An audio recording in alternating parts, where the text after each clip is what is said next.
Agafilime kacu tugatangiriye ahangaha ku muhanda. Hari umukecuru umusabirizi wicaye aho ngaho uri kuvuga ati please help cyangwa se mumfashe. Ni umukecuru umusabirizi rwose uri muraka ibiryo, ariko imbere ye hari amafaranga menshi y'amadolari rwose.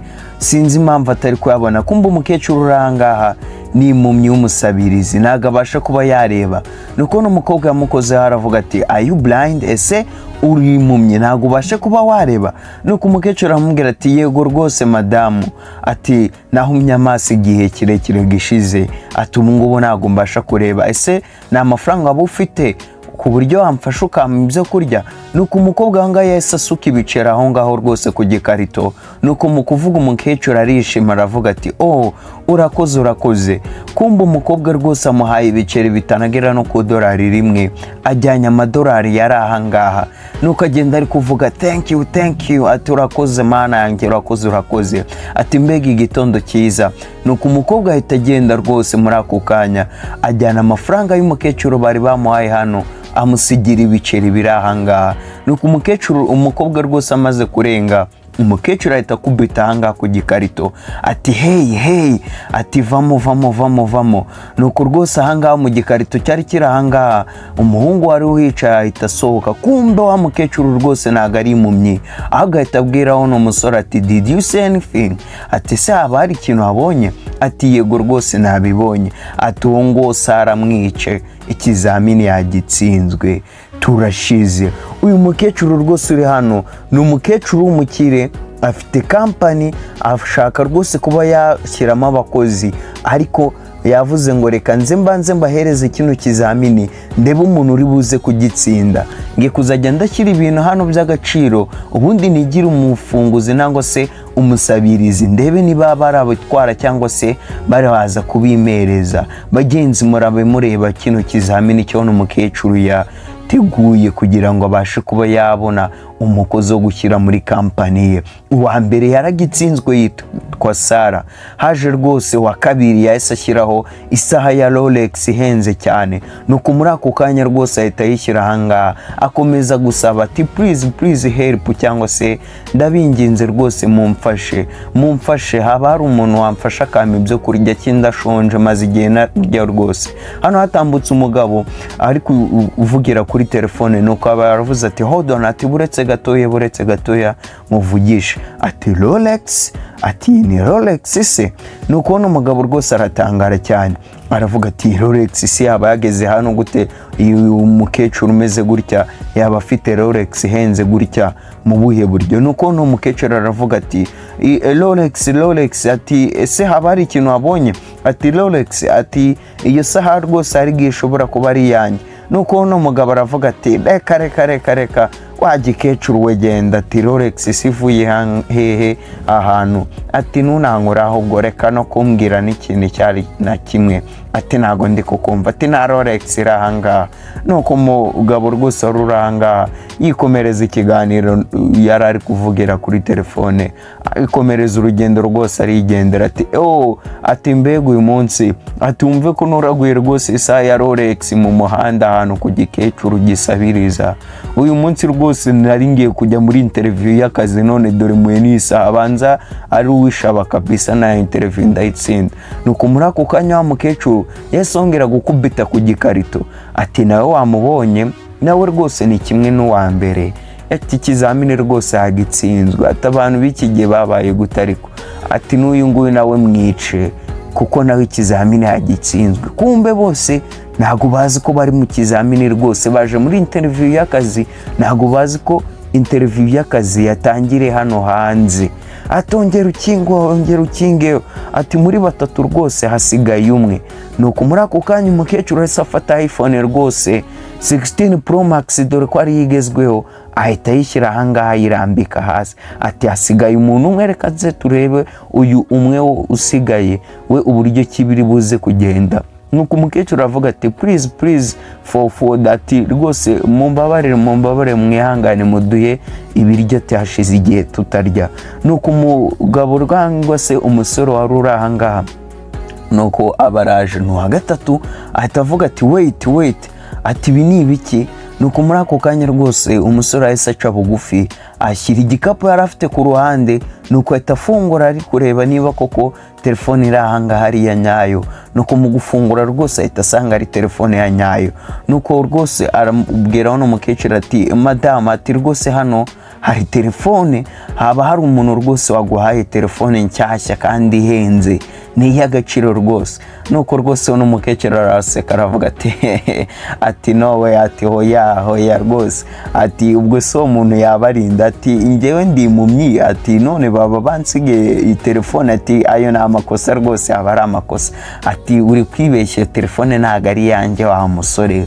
Nuko no musore arabitekereza aravuga ati hoya, ati ino telefone rwose ni iyawe pe, kuko nyisanze ahangaha, ati hari igihe haba ari umuntu abonye uri gufunguza akayigo.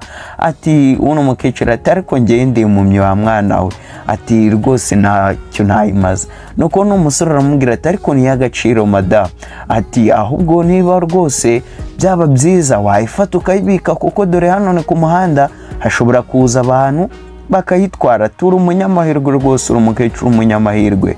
Ati niba utanashobora no kuyikoresha wanayigurisha ukabona amafaranga rwose, ukaba wayakoresha ibindi bintu. Niba we uri impumyi utashobora yuko wakoresha ino telefone, wayigurisha abantu bakaguha amafaranga, ubundi ukaba wabona icyo ushaka muri ayo mafaranga. Nuko umukecuru ahita avuga ati kingura shakingura. Ati Rojo, umusore wa gatatu yitwa Rojo, ati fine rwose, ati uyu nguyu we rwose ndabona akiri muzima, uyu nguyu rwose haracyari icyizere yuko ku isi nubwo imeze nabi, abantu bameze nabi rwose, ariko haracyari icyizere yuko hari abantu rwose bagifite umutima wa kimuntu, bagifite umutima nama rwose, bagikora ibintu batabanje kureba inyungu iyo ariyo nangwa si byo batezemo. Nuko n'umusore aravuga ati uwo ngo rwose mushyireho ikimenyetso cy'uko akomeje cyangwa se atsinze ikizamini cya mbere. Hano rwose ni abakandida batatu baje muri interview y'akazi, ariko ntago bazi ko rwose interview y'akazi bajemo ibizamini rwose byatangiriye hanze ku muryango aho bari bari kunyura, baje muri kampani cyangwa se ahantu hamwe baje gukorera akazi, interview y'akazi. Muri aka kanya rwose uko ari batatu, ni umuntu umwe ubashije kuba watsinda ikizamini cya mbere. Nuko rwose baje ahangaho bicaye bategereje. Nuko n'umusore aravuga ati ese namwe mwaje muri interview? Nuko baravuga ati yego natwe rwose twaje muri interview. Ati okay, reka nange nze mbijoininge rwose twicare dutegereze turebe niba koko kano kazi twaza kukabona. Bose bicaye ahangaha rwose.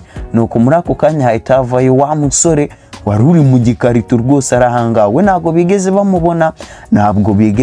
bamubona kuko hari yihishe. Nuko muri ako kanya aravuga ati good morning everyone, ati igitondo cyiza kuri buri umwe rwose, ati twishimiye yuko muri hano muri kampani yacu mwaje kuba mwakora interview ni ikizamini kibazwa mvugo, rwose turabyishimiye kuba muri ahanga. Ati ariko mbere ya interview mwabanza rwose mukaza mukegera ameza mukaba mwafata kutu snacks, ubundi mukaba mwafata ibya mu gitondo, ubundi tukaba twatangira interview yacu. Ati murakoze, ati mugire vuba, nose ni iminota 30 ubundi tugatangira interview. Abangaba babiri rwose baje birukanka, ati hehe mbega uswi ndahera hehe, ati mfata iki, batangira kubizanamo rwose ubusambo, kandi ibiryo biri hano rwose ni byinshi, urikubona ko atari ibiryo rwose n'abantu batatu bamara. Nuko na wa mukecuru araza ahangaha bwa kabiri yigize umupranto, afata ahangaha kuronje. Nuko batamukubita ati we shanyangara gatati va ahangaha weho, ati genda uri kubona uko gisara, atari ko ntago umuntu agera n'ubwoba pe, ati umuntu ukoropa nkawe ni gute uzi ukarya kuri ibi biryo rwose biranga bateguriye abantu nkatwe. Nuko n'umusore uri ahangaha aravuga ati ariko abantu b'iki gihe ntabwo bakimenya naho babarizwa pe. Ati uyu mukecuru rwose umeze nk'uku nguku wisaziye aba ari kuza nk'aha ngaha rwose ari mu biki. Nuko n'umusore Roger wa gatatu ahitaza ati rwose mumureke ashobora kuba ashonje. Ati rata madame, ati niba ushonje ati wakwakira ibyo nari ngiye kurya kuko ngewe meze neza ntabwo nari nshaka ibyo kurya. Ati ngewe ibyo nari ndarya ati byakira ubirye ubundi rwose twikomereza nta kibazo. Nuko rwose uno musore ahitaza aravuga ati ladies and gentlemen, ati bagore namwe bagabo, ati please follow me, ati munkurikire none ikizamini cyacu kibe cyatangira. Nuko rwose hano ubwo ni nkaho wavuga ko cyari ikizamini cya kabiri, ariko bo ntabwo bari babizi ko bari mu kizamini, ntabwo bo bari bakamenye ko rwose ikizamini cyabo cyatangiye. Ahangaha no ku biryo babizanyemo umururumba, uyu mukecuru ashatse kuza kurya rwose, ashatse gukora ku ronji, nuko bamwirukanka naho rwose baravuga ati weho ugenda nagura umuntu akagombye kubarizwa ahangaha, umuntu ukoropa ntabwo yakagombye kuza kurya abantu bari kurya ahangaha rwose, ukwiye kumenya aho ugomba kubarizwa. Kumbe ntabwo bazi ko bari kwirukana ari we nyiri kampani, ari we nyiri bosi rwose ugiye kuba wabahereza akazi muri kampani baje kuba bashakamo akazi. Nuko uyu musore ari ahangaha rwose arababwira ati kuri iyi nshuro rwose ibizamini byarangiye, ati interview yanyu rwose yarangiye, ibizamini mwabikoze, ahubwo hano hari boxi irimo buri position ya buri muntu yatsindiye. Atanga rwose hari position mwa ino boxi irimo buri muntu wese yatsindiye. Ati igisigaye ahubwo ni ukuyifungura, ati igisigaye rwose ni ukuyifungura ubundi buri umwe wese akaba yamenya umwanya yatsindiye n'icyo agiye kuzajya arakora muri iyi kampani nangwa se inshingano twamuhaye mwa ino kampani. Nuko uno mukobwa aravuga ati okay, atereka rwose abari ngewe ufungura hano bwa mbere ndeba umwanya wo mwamaye. Nuko n'umusore rwose ahita afungura. Mu gufungura ahangaha rwose reka turebe buri mwanya buri muntu umwanya bamuhaye. Nuko n'umusore arafungura asanga rwose harimo umubumbe cyangwa se ikarita y'isi. Uno musore rwose aramubwira ati weho twaguhaye umwanya rwose wo kuzajya uratembera ibihugu bigiye bitandukanye, ukazajya uragenda uri kutuvuganira, uri kutwamamariza bizinesi, nangwa se ukazajya urajya mu manama rwose ya bizinesi mu bihugu bigiye bitandukanye. Nuko ahangaha rwose uno musore wa gatatu baramubwira ati weho Rojo uzajya urita kuri transport yacu ndetse wite rwose no ku bintu bijyanye n'imodoka za kampani, naho weho Sara ugiye kuzajya uragaburira imbwa za kampani zishinzwe umutekano. Ati ngewe ngaburira imbwa, ati ibyo bintu rwose byaba ari ubugoryi, ati ntago umukobwa mwiza nkanjye nagaburira imbwa, ku kazi rwose ntago nakemera, nanjye ndashaka kuzajya ndatraveringa nangwa se ndagenda mu manama. Ati give it to me, ati mpereza ahangaha sha, ati nanjye nzajya nshaka rwose, nshaka yuko nzajya ndagenda mu bihugu bitandukanye. Ati ako kazi baguhaye ahubwo ni ngewe wari ugakwiye, kuko nge ndi n'umukobwa abantu bashobora kunyumva no kurushaho ko bakumva. Nuko n'umugabo aramubwira ati reka shati genda iyo baguhaye, ati genda rwose ujye kwita ku mbwa, niko kazi nyine babonye kagukwiriye. Nuko uyu Roger arababwira ati ariko si mwese mumeze ute ko mufite akazi keza? Ati habaye iki? Ati dufite akazi keza, si kugaburira imbwa uri kumva ari akazi keza? Ati okay, niba utari kumva rwose ari akazi keza, ati reka tugurane nguhereze noneho uzajya wita ku mamodoka, atumereze ngewe rwose ntacyo bintwaye rwose, ngewe nzajye nita ku mbwa nzigaburire nziteho nzehereze n'ibyo zikeneye. Nuko n'umukobwa aravuga ati okay, zana ahangaha rwose, zana tugurane. Nuko n'umukobwa Rojo nako n'umusore Rojo agurana na Sara akazi bari bahaye Sara ndetse n'igikarito bari bahaye Sara aragifata.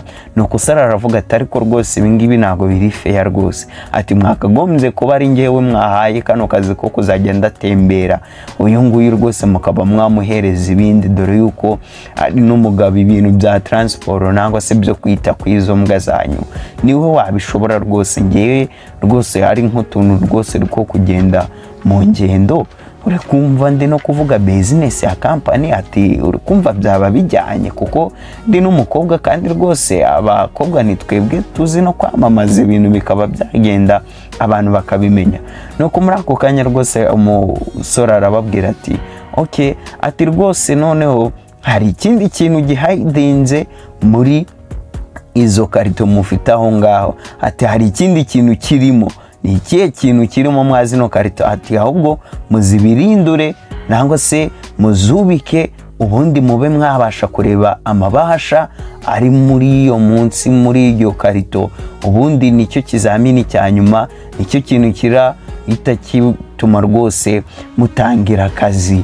Nuko buri umwe wese yahise afungura ikarito. Wibuke rwose hano Sara yaguranye ikarito n'uyu musore wa gatatu. Nuko uyu nguyu bahise bamubwira ati urirukanwe weho, ati urirukanwe.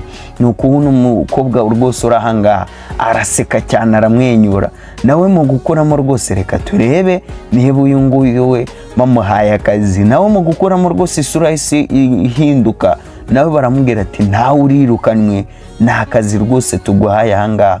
Nuko n'umusore wa gatatu aravuga ati you are hired, ati weho rwose uhawe akazi. Uyu musore wa gatatu Rojo niwe wenyine rwose uhawe akazi. Murajye mureba rwose iyi karito yari afite niyo rwose uno mukobwa Sara yari afite, ahubwo nuko baguranye Sara yayanze we ngo ntago yagaburira imbwa. Ati ni umukobwa mwiza rwose, ati ibintu byo kugaburira imbwa reka ntago abyikozwa. Nuko n'umukecuru rwose wari uri ku muhanda yahise aza nyiri company rwose, nyiri ibintu, nyiri umutungo, ahita areba abangaba rwose araseka. Nuko n'umusore aravuga ati, akuno umukobwa aravuga ati ese ibi byose bisobanuye iki? Ntago bari bamumenya ko ari wa wundi basize hanze rwose, uyu yatwaye amafaranga ye ndetse n'uyu nguyu yatwaye isaha ye. Nuko n'umusore aravuga ati uyu musore Rojo rwose niwe wenyine ubasha kuba watsinda kino kizamini, niwe rwose ubashije kuba yahabwa akazi mwa yino kampani yacu. Ati wa mukobwa rwose yari amafaranga wafashe yaraya fake, ntago yari amafaranga ya nyayo. Umukobwa aratangara rwose. N'uyu musore baramubwira ati arega nawe kwishengura, ati ira Rolex wafashe ntago yari Rolex ya nyayo, ati yari pirate rwose. Ati karakara agatego nango se cyari ikizamini nabahaye buri umwe wese rwose, usibye uno Rojo rwose wabashije kuba wansubiza iPhone yanjye. Ati mwebwe rwose ibintu byose mwabifashe, wowe amafaranga wayafashe ntago yaraya nyayo, naho wa musore we isaha wafashe ntago yari ya nyayo. Ati interview yanyu rero yatangiriye hariya hanze, nuko rwose mutabimenye. Nuko n'umukobwa aravuga ati none se twakora iki rwose kugira ngo tube twabasha kuba twakora iyindi interview? Ati oya, ati rwose umukozi namubonye, ati urakaza neza ahubwo muri company yanjye sha wa musore. Ati ubunyangamugayo bwawe cyangwa se ubugwaneza bwawe nibwo buguhaye akazi. Bagenzi murabe mureba rwose, murajye mureba ibintu ukuntu biba bimeze. Ushobora kujya mu kizamini cy'akazi ukaba wategwa rwose uyu mutego umeze gutya n'aba ngaba babateze. Uzi ko weho ugiye gukora ikizamini ari ibintu by'ibipapuro baraguhereza, kumbe imyitwarire yawe rwose nangwa se ibyo ugaragaje mbere utari wajya muri icyo kizamini bigatuma ubona rwose akazi cyangwa se ukakabura. Nuko n'umukobwa aravuze ati none se twakora iki mabuja kugira ngo tubashe kuba twahabwa akazi? Ati icyo wakora, ati fata kino gipapuro. Bamuhaye cya gipapuro wa mukecuru arafite ku muhanda, n'ubwo umujyi ari guseka, nawe fata hano rakerete sha ureke kuba waseka. Ati niba mushaka akazi, ati wewe uragenda rwose ube umupranto ujye urakoropa ahangaha, nawe ujye ku muhanda ujye gusabiriza. Umuhungu bahaye akazi rwose ni uyu umwe wenyine Rojo, niwe wabashije kuba yatsindira akazi mwa ino company kubera ubugwaneza bwe. Uyu ni Gavi in Marvin Recap Movie. Ciao.